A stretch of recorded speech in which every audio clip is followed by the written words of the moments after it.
নমস্কার বন্ধুরা, ব্লু কিচেনে তোমাদেরকে স্বাগত জানিয়ে আজকেও একটা দুর্দান্ত রেসিপি নিয়ে চলে এসেছি। আজকে তোমাদের সাথে একটা অবাক করা নাস্তা নিয়ে চলে এসেছি চিনির মধ্যে ডিম দিয়ে। তো বন্ধুরা, দেরি না করে পুরো ভিডিওটা দেখতে থাকো। চলো রান্নায় ফিরে যাই। হাফ কাপ চিনি নিয়েছি একটা বাটির মধ্যে। এখন আমি নিয়ে নেবো একটা ডিম। একটা ডিম হলেই হবে। ডিমটা ফেটিয়ে চিনির মধ্যে দিয়ে দিচ্ছি। আজকের রেসিপিটা এতটাই অবাক করা রেসিপি বন্ধুরা, না দেখলে কিন্তু বিশ্বাস করতে পারবে না। আর অবশ্যই কিন্তু একবার হলেও বাড়িতে বানিয়ে দেখো, খুব সহজে কিন্তু এটা তৈরি হয়ে যায় এবং বাড়ির ছোট বড় প্রত্যেকের কিন্তু ভীষণ ভালো লাগবে আজকের এই অবাক করা নাস্তাটা। ভালো মতো ডিমটা আর চিনিটাকে মিশিয়ে নেব।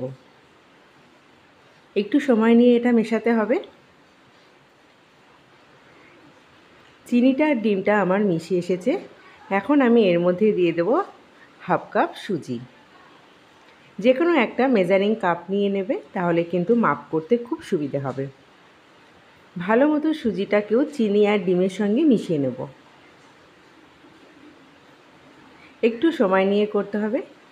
এখন আমি সুজিটাকে 5 মিনিট মতো রেস্টে দিয়ে দেবো, যাতে সুজিটা আমার একটু ফুলে ওঠে। তার জন্য কভার করে দিলাম। 5 মিনিট বাদে আমি ফিরে এসেছি, ঢাকনাটা সরিয়ে দিলাম। সুজিটা আমার অনেকটাই শক্ত হয়ে গেছে। অনেকটাই কিন্তু সুজিটা শক্ত হয়ে গেছে এবং ফুলে উঠেছে। এখন দিয়ে দেব হাফ কাপ দুধ। আমি যে কোনো একটা মেজারিং কাপ নিয়ে কিন্তু সমস্ত মাপগুলো করছি বন্ধুরা, তোমরাও যে কোনো একটা মাপ নিয়ে এটা করবে। হাফ কাপ দুধ দিয়ে আস্তে আস্তে সুজিটা ভালো মতো নাড়াচাড়া করতে হবে। আমি এখানে ভিডিওতে দেখাচ্ছি একটু ফাস্ট, কিন্তু আস্তে আস্তে এটা করতে হবে বন্ধুরা।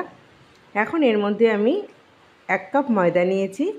অল্প অল্প ময়দা দিয়ে ব্যাটারটা আমি স্মুথ তৈরি করব। একেবারে ময়দাটা দেওয়ার চেষ্টা করবে না, তাহলে লামস হয়ে যাবে এবং ডেলা পেকে থাকবে। তাই অল্প অল্প ময়দা দিয়ে দিয়ে এটা তৈরি করতে হবে।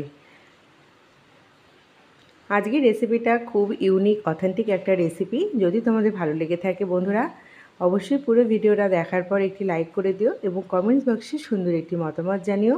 বেশি বেশি করে শেয়ার করে দিও সকল বন্ধুদের কাছে। আর যদি কোনো নতুন বন্ধু এসে থাকো আজকে আমার চ্যানেলে, প্লিজ চ্যানেলটিকে সাবস্ক্রাইব করে দেওয়া অনুরোধ রইল। আর পাশে থাকা বেল আইকনটি প্রেস করে রেখো, যাতে আমার নতুন নতুন রেসিপি আপলোড করা মাত্রই নোটিফিকেশনটা সবার আগে তোমাদের কাছে পৌঁছে যেতে পারে। বন্ধুরা, রান্নায় ফিরে এসেছি। আমি 1 কাপ ময়দা নিয়েছি। অল্প অল্প করে ময়দা দিয়ে কিন্তু আমি একটা স্মুথ ব্যাটার তৈরি করছি।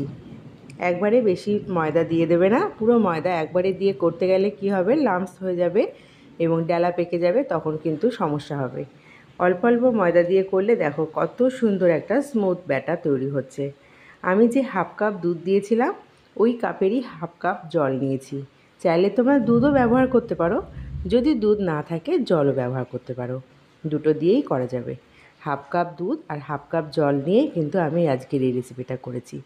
এখন আমি জলটা দিয়ে দিলাম, আর বাকি যে ময়দাটুকু ছিল আমার, সেই ময়দাটুকু দিয়ে দিলাম।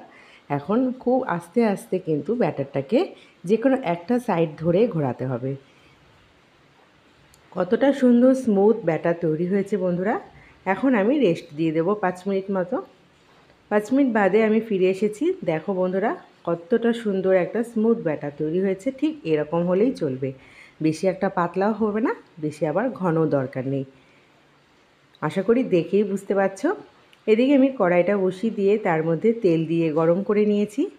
এখন যে কোনো একটা হাতার মাপ অনুসারে অল্প অল্প ব্যাটার তেলের মধ্যে দিয়ে মিডিয়াম আঁচে ভেজে নিতে হবে। ঠিক এরকমভাবে তুলতে হবে, যে কোনো একটা হাতা অথবা চামচ।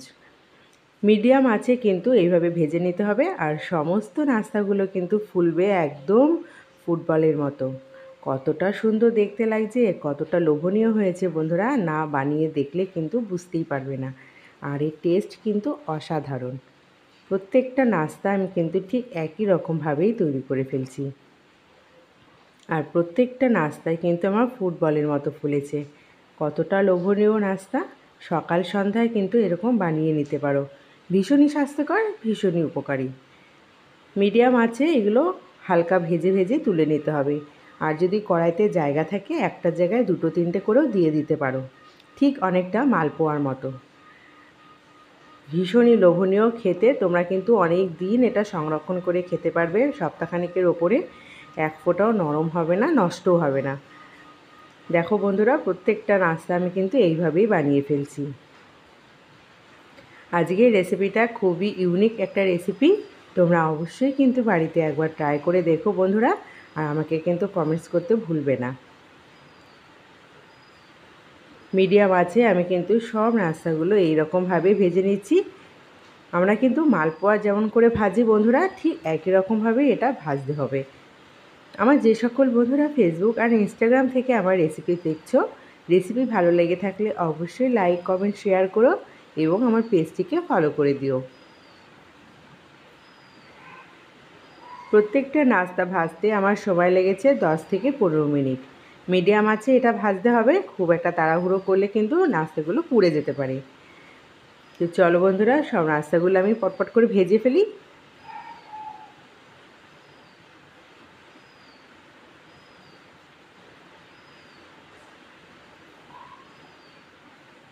বন্ধুরা, আমার কিন্তু সমস্ত নাস্তাগুলো ভাজা কমপ্লিট হয়ে গেছে। কতটা সুন্দর স্পঞ্জি হয়েছে দেখো বন্ধুরা, তোমরা কিন্তু অবশ্যই বাড়িতে ট্রাই করো।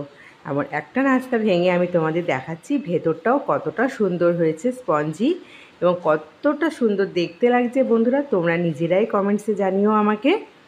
আমার পুরো ভিডিওটা দেখার জন্য তোমাদেরকে অসংখ্য ধন্যবাদ জানিয়ে আজকের রেসিপিটা আমি এখানেই শেষ করছি। আবার চলে আসবো তোমাদের কাছে নতুন একটা রেসিপি নিয়ে। ভালো থেকো, সুস্থ থেকো এবং এই রকমভাবে আমাকে সাপোর্ট করে যাও। আশা করছি আজকের রেসিপিটা তোমাদের ভীষণ ভালো লেগেছে। আজকের মতো এখানেই বিদায় নিচ্ছি, টাটা।